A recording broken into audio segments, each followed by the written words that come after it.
Thank you, my friends.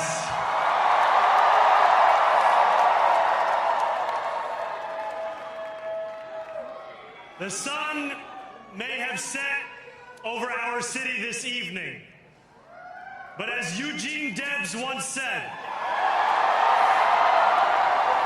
I can see the dawn of a better day for humanity. For as long as we can remember, the working people of New York have been told by the wealthy and the well-connected that power does not belong in their hands. Fingers bruised from lifting boxes on the warehouse floor, palms calloused from delivery bike handlebars, knuckles scarred with kitchen burns.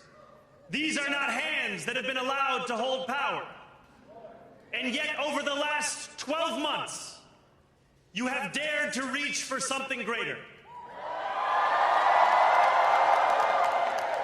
Tonight, against all odds, we have grasped it. The future is in our hands. My friends, we have toppled a political dynasty.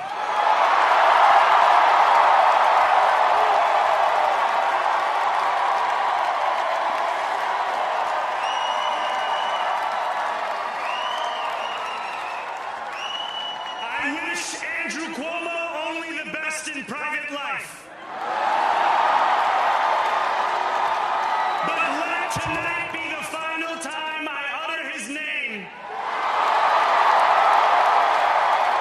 as we turn the page on a politics that abandons the many and answers only to the few.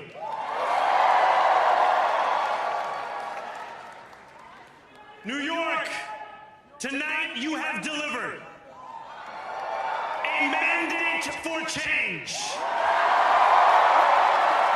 A mandate for a new kind of politics. A mandate for a city we can afford.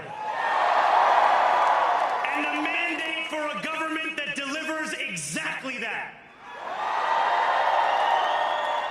On January 1st, I will be sworn in as the mayor of New York City.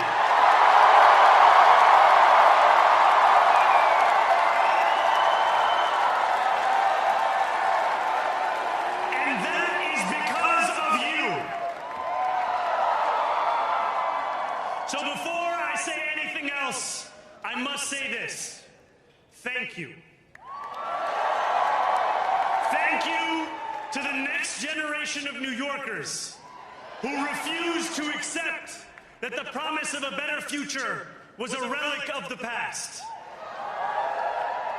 You showed that when politics speaks to you without condescension, we can usher in a new era of leadership. We will fight for you because we are you. Or as we say on Steinway, ana minkum wa ilaykum.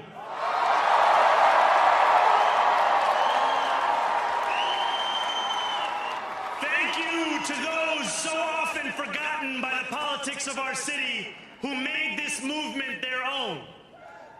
I speak of Yemeni bodega owners and Mexican abuelas, Senegalese taxi drivers and Uzbek nurses, Trinidadian line cooks and Ethiopian aunties.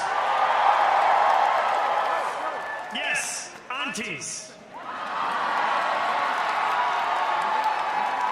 To every New Yorker in Kensington and Midwood and Hunts Point, know this. This city is your city, and this democracy is yours too. This campaign is about people like Wesley, an 1199 organizer I met outside of Elmhurst Hospital on Thursday night. A New Yorker who lives elsewhere, who commutes 2 hours each way from Pennsylvania because rent is too expensive in this city.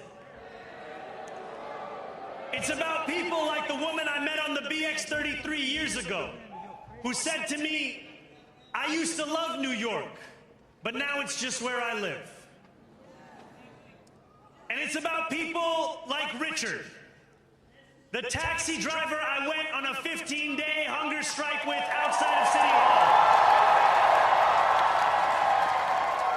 who still has to drive his cab 7 days a week. My brother, we are in City Hall now.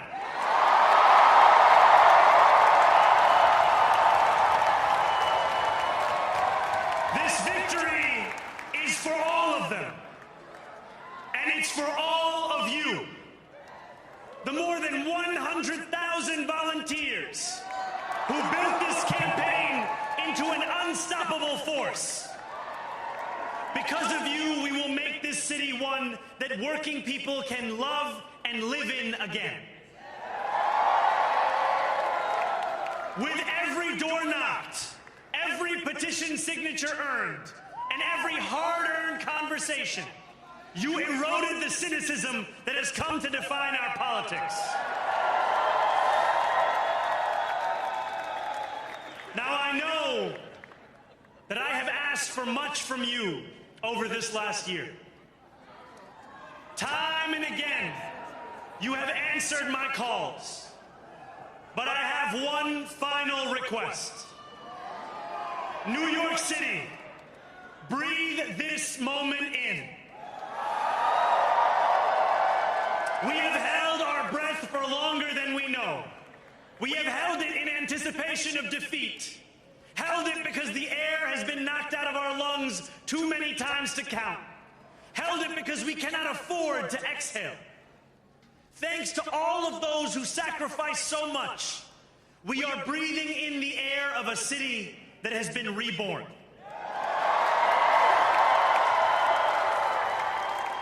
To my campaign team, who believed when no one else did, and who took an electoral project and turned it into so much more, I will never be able to express the depth of my gratitude. You can sleep now. To my parents, Mama and Baba, you have made me into the man I am today. I am so proud to be your son. And to my incredible wife, Rama,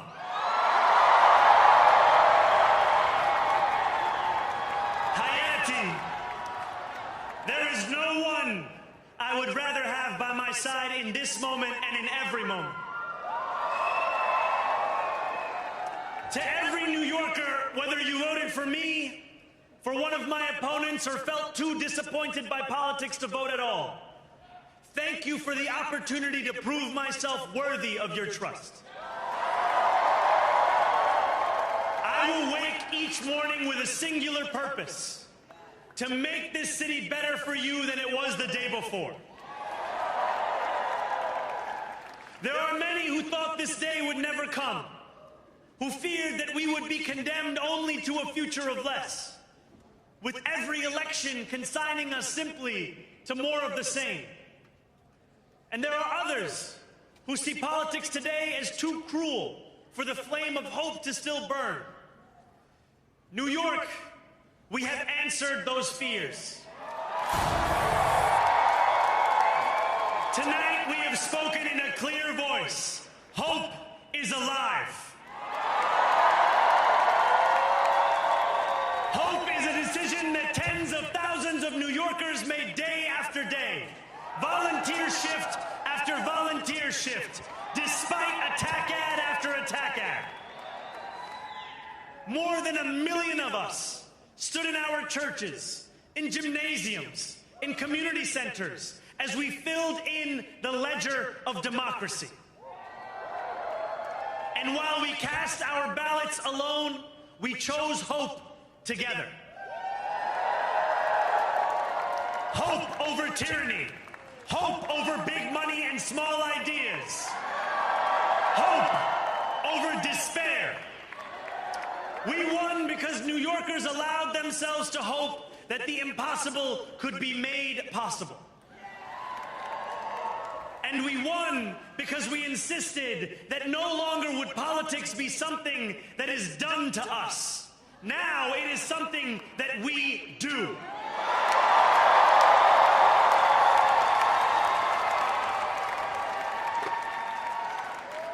Standing before you, I think of the words of Jawaharlal Nehru. A moment comes but rarely in history when we step out from the old to the new, when an age ends and when the soul of a nation long suppressed finds utterance. Tonight we have stepped out from the old into the new. So let us speak now with clarity and conviction that cannot be misunderstood about what this new age will deliver and for whom. This will be an age where New Yorkers expect from their leaders a bold vision of what we will achieve, rather than a list of excuses for what we are too timid to attempt.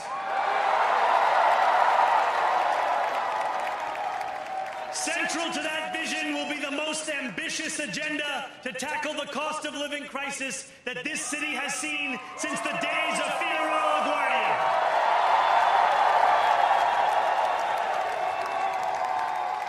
An agenda that will freeze the rents for more than 2 million rent-stabilized tenants. Make buses fast and free.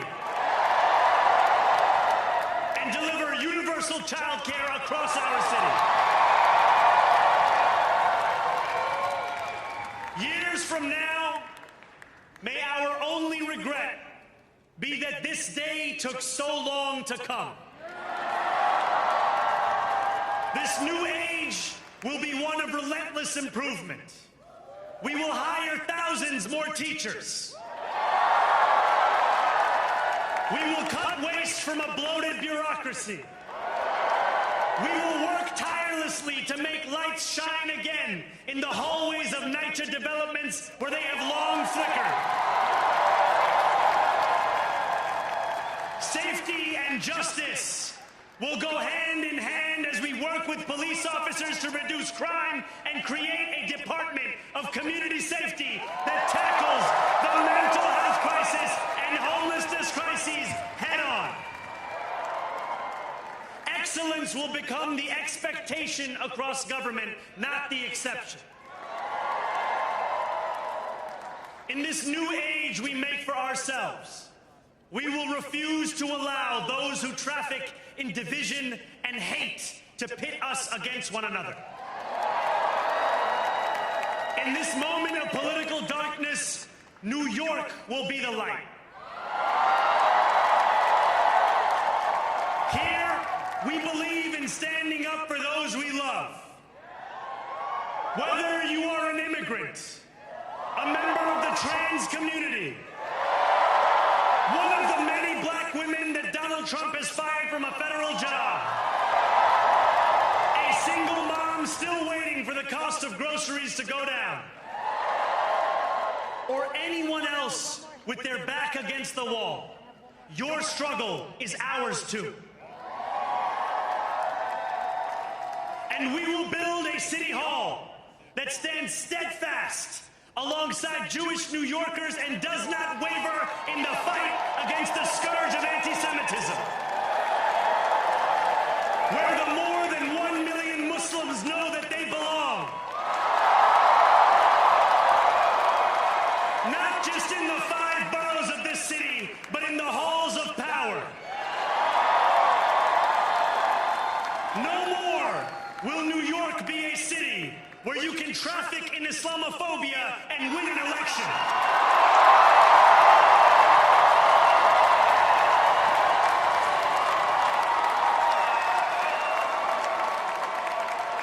This new age will be defined by a competence and a compassion that have too long been placed at odds with one another. We will prove that there is no problem too large for government to solve and no concern too small for it to care about. For years, those in City Hall have only helped those who can help them. But on January 1st, we will usher in a city government that helps everyone. I know that many have heard our message only through the prism of misinformation. Tens of millions of dollars have been spent to redefine reality and to convince our neighbors that this new age is something that should frighten them. As has so often occurred, the billionaire class has sought to convince those making $30 an hour that their enemies are those earning $20 an hour. They want the people to fight amongst ourselves so that we remain distracted from the work of remaking a long broken system. We refuse to let them dictate the rules of the game anymore. They can play by the same rules as the rest of us. Together, we will usher in a generation of change. And if we embrace this brave new course, rather than fleeing from it, we can respond to oligarchy and authoritarianism with the strength it fears, not the appeasement it craves.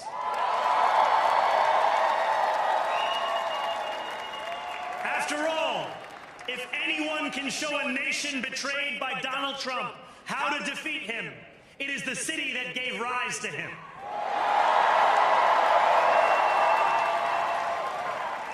And if there is any way to terrify a despot, it is by dismantling the very conditions that allowed him to accumulate power. This is not only how we stop Trump, it's how we stop the next one.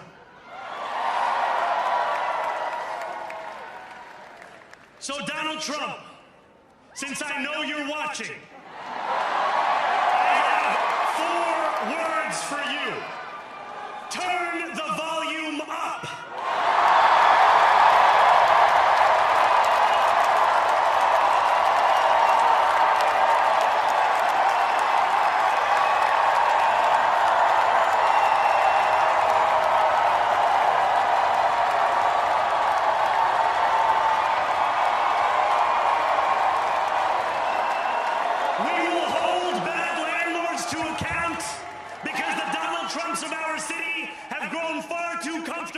Taking advantage of their tenants.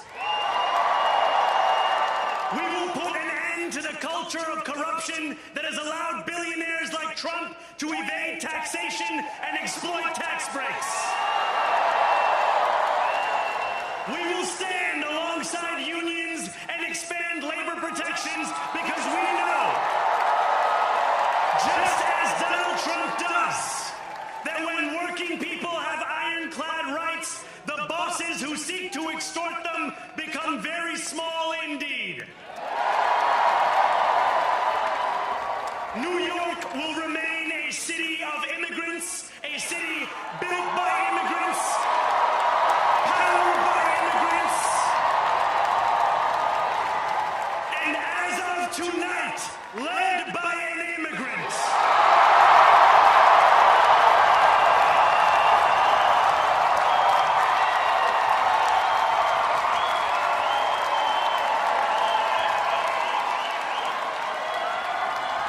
So hear me, President Trump, when I say this. To get to any of us, you will have to get through all of us.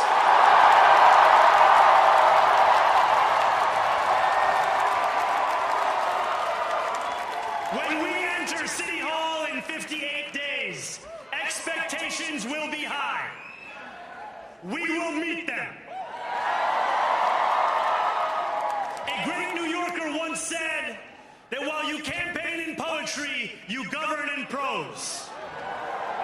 If that must be true, let the prose we write still rhyme and let us build a shining city for all. And we must chart a new path, as bold as the one we have already traveled. After all, the conventional wisdom would tell you that I am far from the perfect candidate.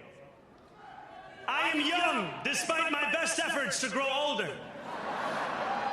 I am Muslim. I am a democratic socialist. And most damning of all, I refuse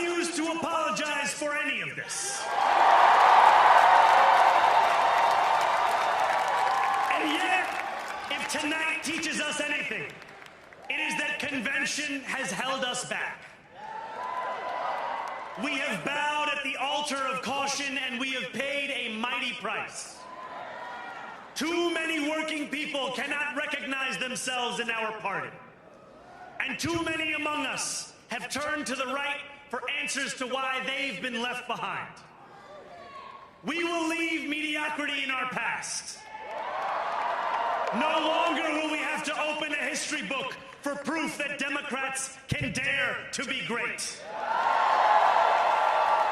Our greatness will be anything but abstract. It will be felt by every rent-stabilized tenant who wakes up on the first of every month, knowing the amount they're going to pay hasn't soared since the month before. It will be felt by each grandparent who can afford to stay in the home they have worked for, and whose grandchildren live nearby because the cost of childcare didn't send them to Long Island. It will be felt by the single mother who is safe on her commute and whose bus runs fast enough that she doesn't have to rush school drop-off to make it to work on time. And it will be felt when New Yorkers open their newspapers in the morning and read headlines of success, not scandal. Most of all, it will be felt by each New Yorker when the city they love finally loves them back. Together, New York, we're going to freeze the... Together, New York, we're going to make buses fast and... Together, New York, we're going to deliver universal... Let the words we've spoken together, the dreams we've dreamt together, become the agenda we deliver together.